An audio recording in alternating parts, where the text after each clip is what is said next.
এবং বিজেপি বিরোধী যে ভোট, এই ভোটে কোনোভাবেই যেন বিজেপি সুবিধা না নিতে পারে সেই সুযোগ আমরা করে দেব। মুখ্যমন্ত্রী আমার বুঝতে অসুবিধা হচ্ছে যে উনি বারংবার যে আহ্বান রাখছেন সর্বদলীয় দ্বন্দ্ব, গোষ্ঠীবাজি, রবিবাজি, লড়াই, সাধারণ মানুষের জীবনযাত্রা এটাকে অতিষ্ঠ করে দিচ্ছে এবং কিছু কিছু ক্ষেত্রে দেখছি শাসক দল পদক্ষেপও নিচ্ছে। তাহলে ঘটনাগুলির সত্যতা এটা তাদের কার্যসূচি থেকে বা তাদের পদক্ষেপগুলি থেকে বেরিয়ে আসছে। মথা বলুন বা অন্যান্য বিরোধী দল তারা তাদের সিদ্ধান্ত গ্রহণ করে। রাজনৈতিক দল হিসাবে আমরা ইন্ডিয়া জোটে আছি। ইন্ডিয়া জোট আমাদের কাছে প্রায়োরিটি। ইন্ডিয়া জোটকে শক্তিশালী করতে বংশনগর এবং ধনপুরে কবে যাচ্ছে কংগ্রেসের নেতৃত্ব পর্যায়ে? এখনো সিদ্ধান্ত নেই, তবে আমরা আমাদের দলীয় স্তরে আলোচনা করে কর্মসূচি অবশ্যই আমাদের চিন্তা ভাবনা তো আছে যে আমাদের কেন্দ্রীয় নেতৃত্ব ওরা যখন আসবেন স্বাভাবিকভাবে আমরা আমাদের বিষয়গুলি তখন আপনাদের কর্মসূচি। বামপন্থীরা তো এর মধ্যে আছে, ইন্ডিয়া জোটেই তো আছে।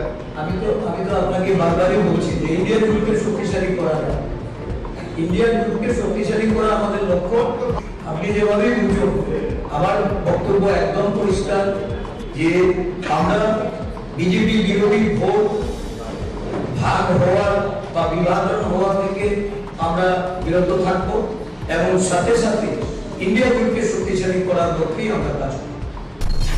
রাজ্যের যারা দায়িত্বপ্রাপ্ত জাতীয় স্তরের নেতৃবৃন্দদের সভা পরামর্শ ক্রমে আমরা সিদ্ধান্ত নিয়েছি যে প্রতিদ্বন্দ্বিতায় আমরা কোনো ক্যান্ডিডেটকে আমরা সেখানে নির্বাচনী প্রতিদ্বন্দ্বিতায় রাখবো। ভারতবর্ষের জাতীয় কংগ্রেস ইন্ডিয়া জোট করেছেন। বিরোধী দলগুলি তাদের স্বার্থ রক্ষার্থে সারা দেশব্যাপী একটা আমাদের দলীয় যে মনোভাব, সেই মনোভাবকে মান্যতা দিতে এবং বিজেপি বিরোধী যে লড়াই, এই লড়াই যেন দুর্বল না হয়। বিজেপি বিরোধী লড়াইকে মান্যতা দিয়ে আমরা নির্বাচনে প্রতিদ্বন্দ্বিতা না করার সিদ্ধান্ত গ্রহণ করেছি।